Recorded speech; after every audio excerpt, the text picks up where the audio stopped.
혼자만의 시간이 늘어날수록 사람들은 고립감을 느끼게 됩니다. 그런데 이것이 단순한 우연일까요? 심리학자들은 특별한 사실을 발견했습니다. 진정한 인간관계를 맺기 어려워하는 사람들에게는 독특한 심리적 패턴이 존재한다는 것이죠. 이는 단순히 내향적이거나 부끄러움을 많이 타는 성격과는 다른 차원의 문제입니다.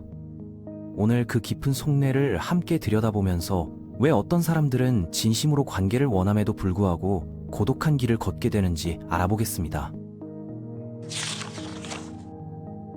모든 대화를 현미경으로 들여다보듯 분석하는 습관을 가지고 계신가요? 외로움을 자주 느끼는 분들은 대개 과도한 분석의 늪에 빠져 있습니다. 상대방과 나눈 대화를 머릿속에서 반복 재생하면서 한 단어 한 단어의 의미를 해부하고 분석하죠.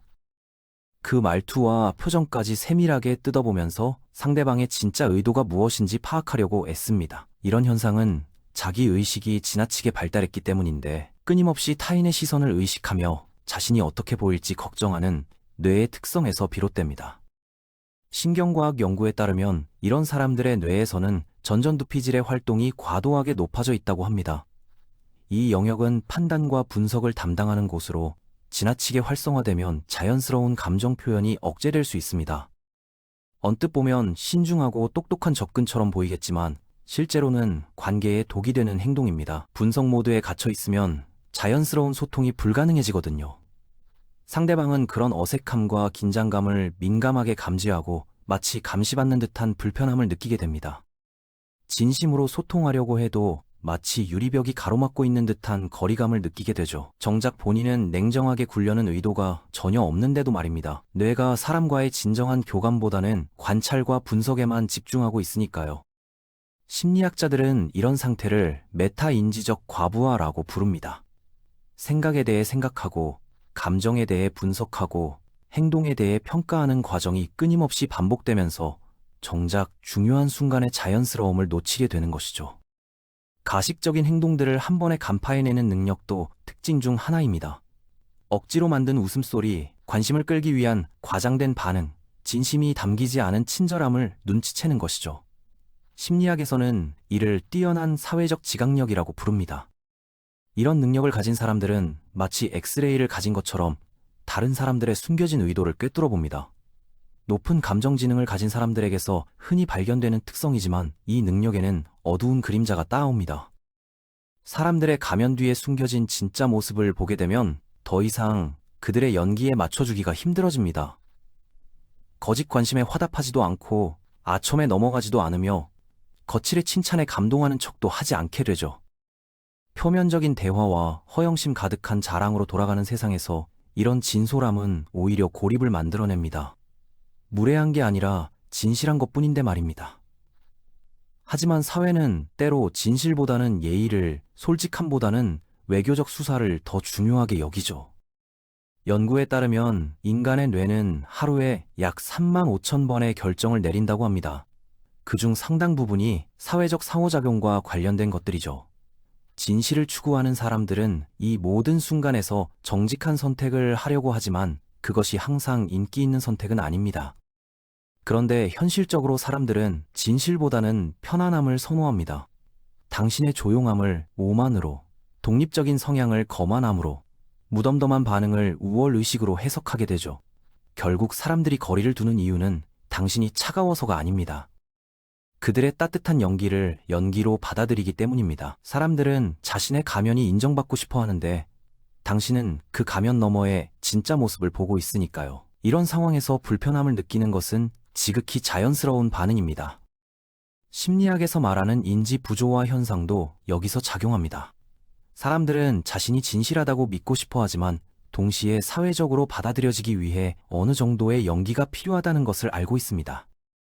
대부분의 우정이 서로에 대한 의존성을 바탕으로 형성된다는 사실을 알고 계시나요?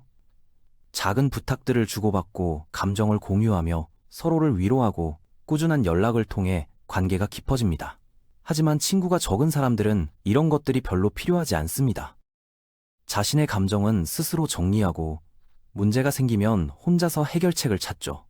심리학에서는 이를 정서적 독립성이라고 명명합니다. 아브라함 매슬로우의 욕구 계층 이론에서 말하는 자아 실현 단계에 가까운 특성이기도 합니다. 이론적으로는 매우 건강한 특성처럼 보이지만 실제 관계에서는 벽을 만드는 요소가 됩니다. 인간관계는 서로의 취약함을 드러낼 때 진전되는 법이거든요. 도움을 요청하지 않고 마음의 문을 열지 않으며 정서적 필요를 표현하지 않으면 문제가 생깁니다. 상대방은 무의식 중에 자신이 불필요한 존재라고 느끼게 됩니다. 시간이 흐르면서 그들도 더 이상 다가오려는 시도를 멈추게 되죠. 인간은 본능적으로 자신이 필요하다고 느껴지는 관계를 추구하는데 지나치게 독립적인 사람 앞에서는 그런 만족감을 얻기 어렵습니다. 사회심리학 연구에서는 이를 상호 의존성의 원리라고 설명합니다. 건강한 관계는 적절한 수준의 상호 의존을 통해 유지되는데 한쪽이 지나치게 독립적이면 균형이 깨지게 됩니다. 직접적으로 사람들을 밀어내는 것은 아닙니다. 다만 그들이 들어올 수 있는 공간을 만들어주지 않을 뿐이죠. 싫어할 이유가 없는 사람인데 대부분의 사람들이 접근하기엔 너무나 자립적인 성향을 가지고 있는 것입니다. 마치 아름다운 성처럼 보이지만 다리가 올라가 있어서 건널 수 없는 상황과 비슷합니다.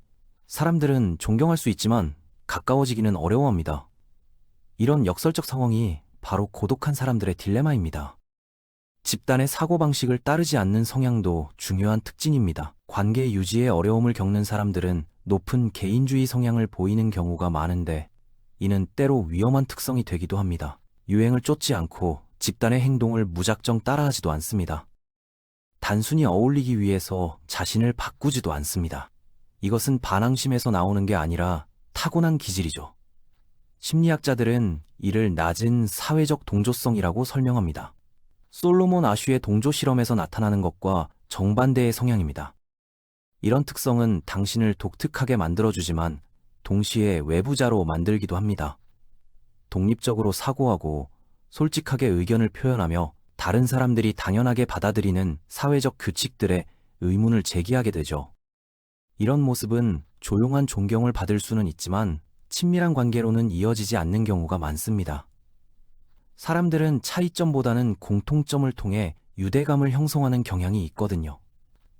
진화심리학적으로 보면 유사성은 안전함을 의미하고 차이점은 위험을 암시하기 때문입니다. 역사상 위대한 사상가들과 예술가들 중 상당수가 외로운 삶을 살았다는 것도 우연이 아닙니다. 니체, 반 고흐, 카프카 등은 모두 시대를 앞서간 사고를 가진 만큼 동시대 사람들과는 거리감을 느꼈습니다. 모든 사람이 웃고 있을 때 당신은 그 농담의 의미를 분석하고 있습니다. 다들 고개를 끄덕일 때 당신은 그 이유를 묻고 있죠. 그리고 모두가 한 방향으로 움직일 때 당신은 조용히 뒤로 물러서게 됩니다. 이런 거리감은 당신의 진실성을 지켜주지만 동시에 고독으로 이끌기도 합니다. 군중 속에서도 혼자라는 느낌을 받는 이유가 바로 여기에 있습니다. 물리적으로는 함께 있지만 정신적으로는 완전히 다른 공간에 있는 것처럼 느껴지죠. 감정적 상호작용에서의 어려움도 빼놓을 수 없는 요소입니다. 많은 사람들이 인정하고 싶어 하지 않는 진실이 하나 있습니다.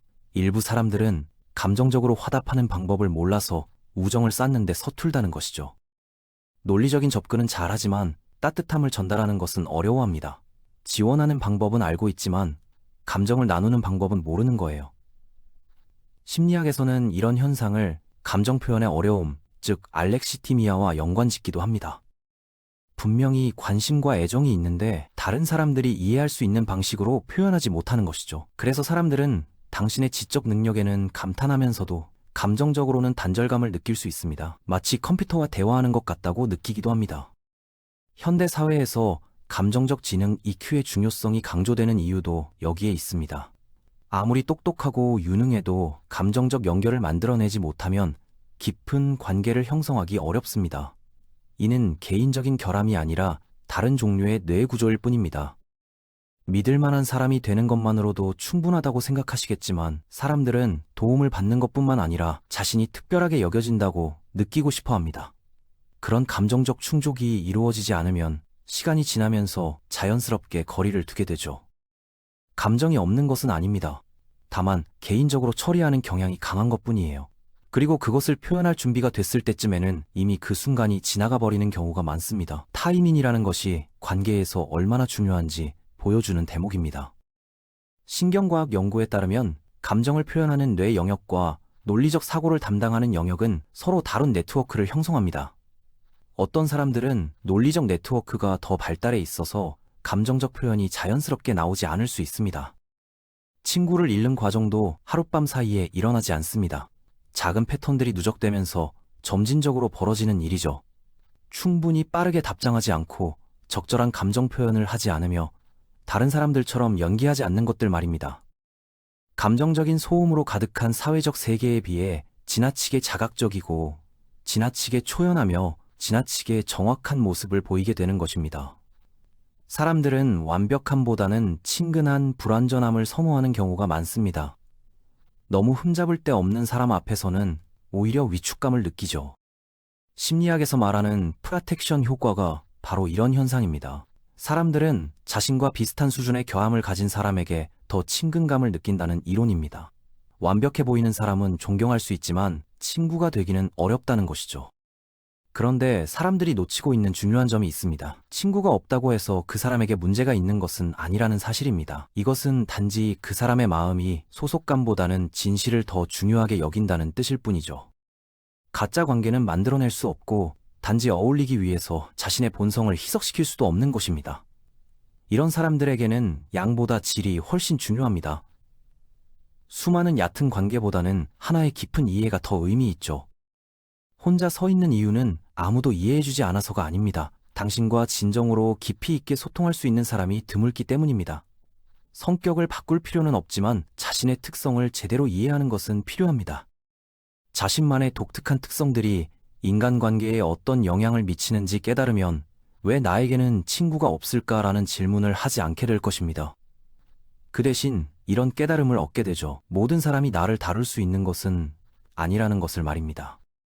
진정한 자기 이해는 외로움을 고독으로 바꿔줍니다. 외로움은 결핍감에서 오는 고통이지만 고독은 선택에서 오는 평화입니다. 자신의 특별함을 인정하고 받아들일 때 비로소 진정한 내적 자유를 경험하게 될 것입니다.